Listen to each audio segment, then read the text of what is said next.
अस्सलाम वालेकुम स्टूडेंट्स, आज हम लाए हैं 9th क्लास चैप्टर नंबर 2 की बुक एक्सरसाइज। बहुत से दोस्तों का कमेंट भी था कि सर चैप्टर नंबर 2 की बुक एक्सरसाइज जल्दी से अपलोड की जाए, तो आज हम इस चैप्टर को डिस्कस करते हैं। पहले एमसीक्यूज़।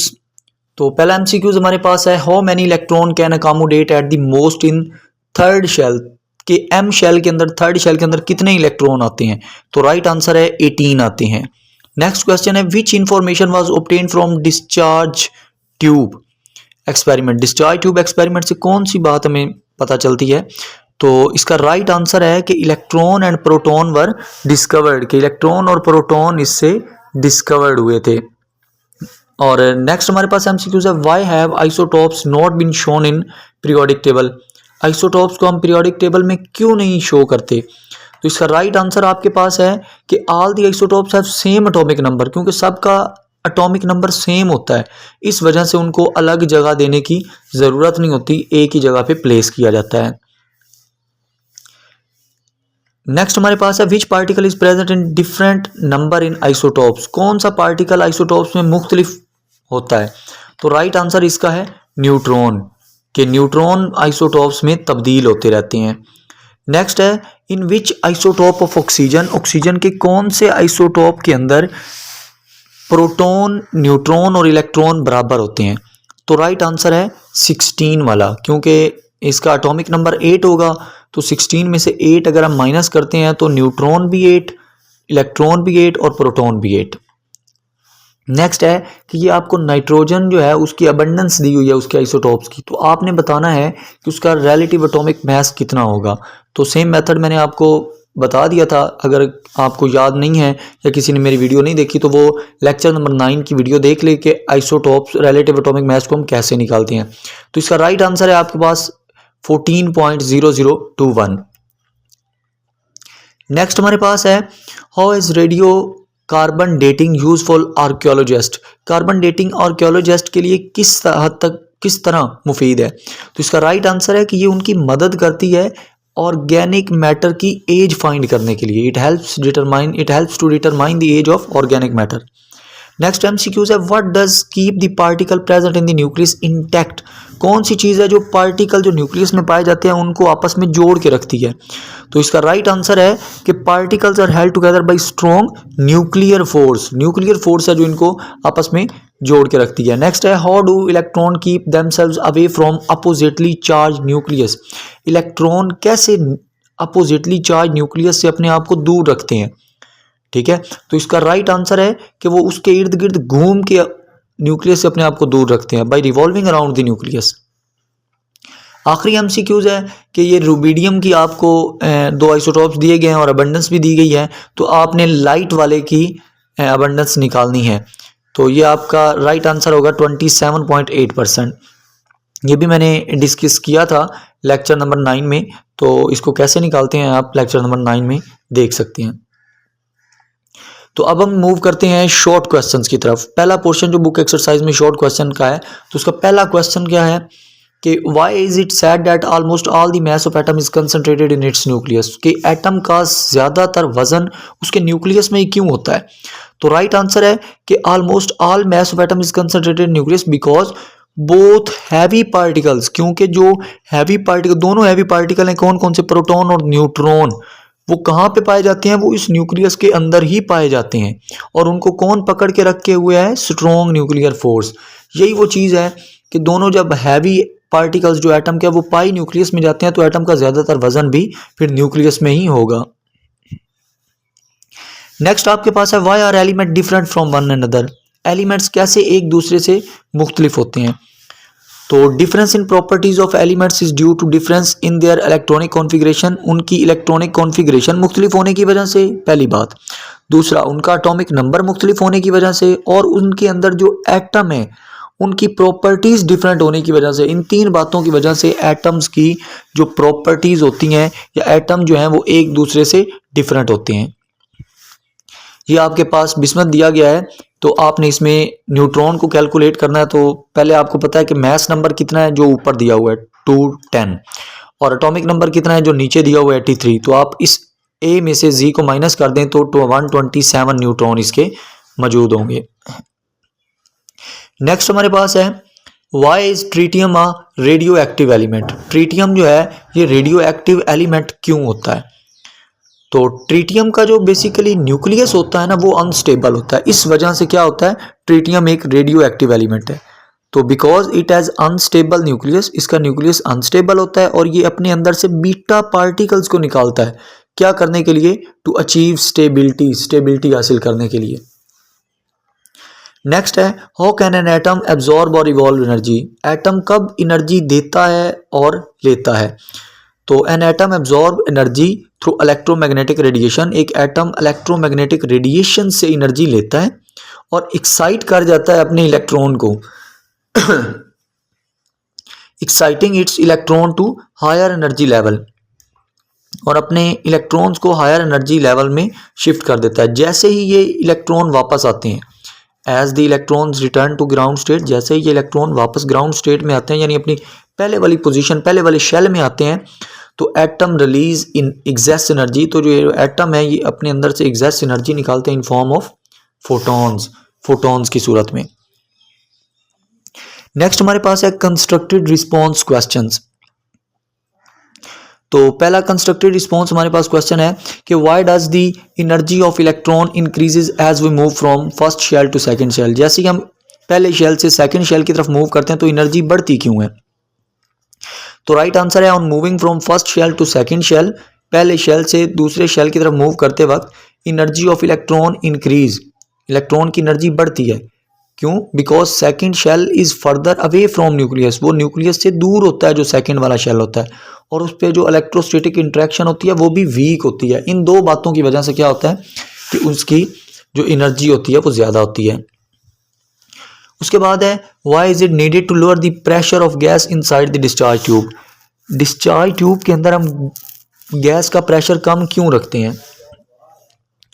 तो राइट आंसर है lowering the pressure of gas inside gas discharge tube. Gas discharge tube के अंदर प्रेशर को कम रखना क्या करता है, reduce the number of gas molecules. वो उस गैस डिस्चार्ज ट्यूब के अंदर जो गैस होती है ना उसके मॉलिक्यूल्स को कम कर देता है।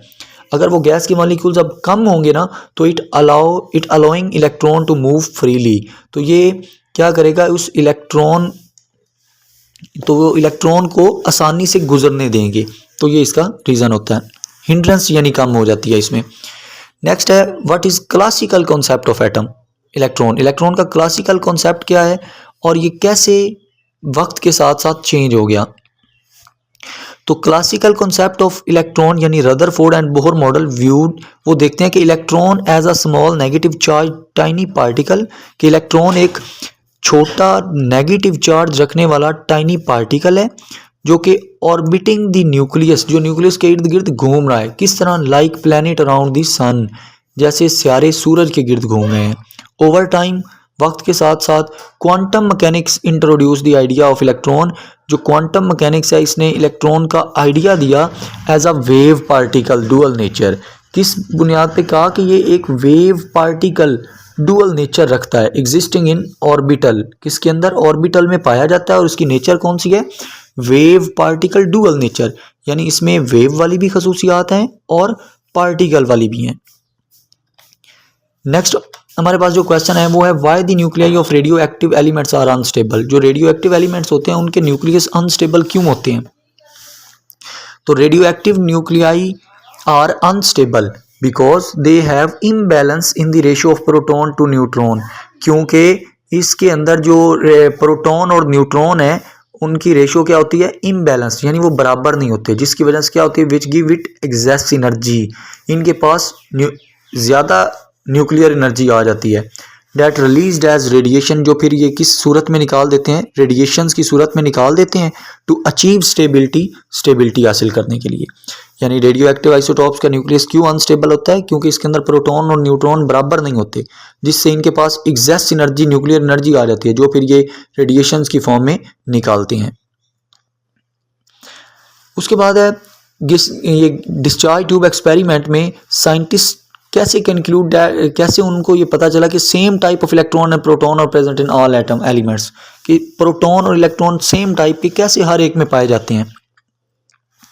तो scientist observed identical deflection pattern, जो साइंटिस्ट थे उन्होंने एक जैसी ही डिफ्लेक्शन पैटर्न देखी ऑफ कैथोड रेज की इन ऑल गैसेस, सारी गैसेस में। इसी तरह similarly positive rays showed that proton और fundamental particles present in all atoms, कि प्रोटॉन जो हैं ये फंडामेंटल पार्टिकल हैं सारे एटम के। नेक्स्ट है descriptive questions.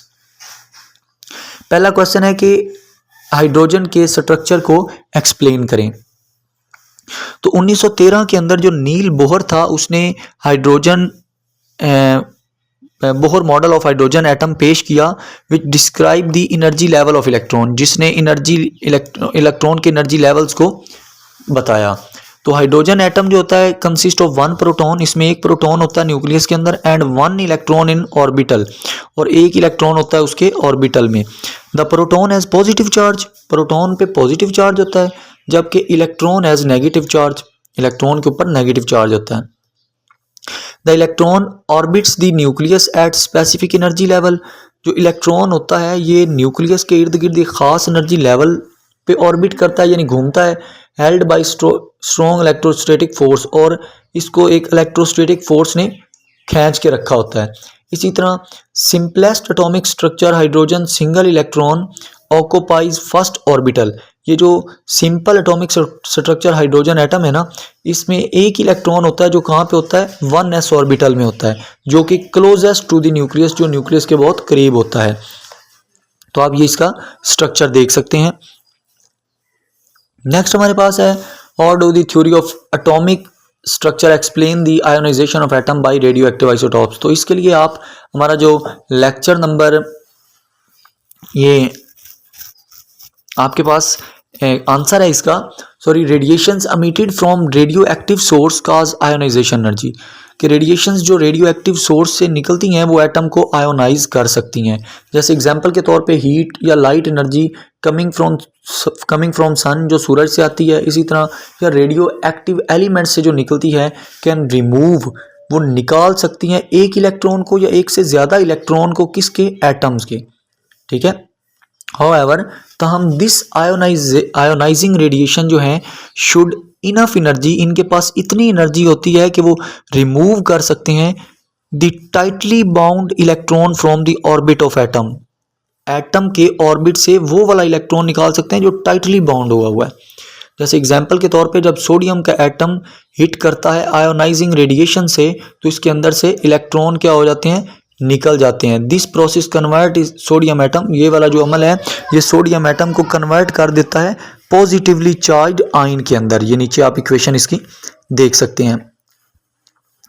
Next, radio activity क्या है और इसकी 3 एप्लीकेशंस। तो इसके लिए आप हमारा लेक्चर नंबर 8 देख सकते हैं, हमने बहुत ही अच्छे तरीके से उसकी हेडिंग्स के साथ ये लॉन्ग एक्सप्लेन किया हुआ है।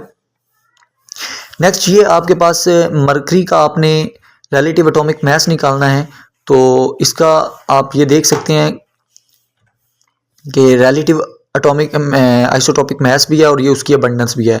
तो तरीका क्या है कि 196 की जो परसेंटेज होगी वो आपने उससे मल्टीप्लाई करनी है, इसी तरह 198 की उससे उसकी अबंडेंस से मल्टीप्लाई करनी है और इन सब को फिर प्लस कर देना है और 100 पे डिवाइड कर देना है। तो राइट आंसर ये आपके पास आ जाएगा। अगर आप इस टॉपिक को कम्प्लीटली अंडरस्टैंड करना चाहते हैं तो आप हमारा लेक्चर नंबर 9 जो है यूट्यूब पे वो आप देख सकते हैं।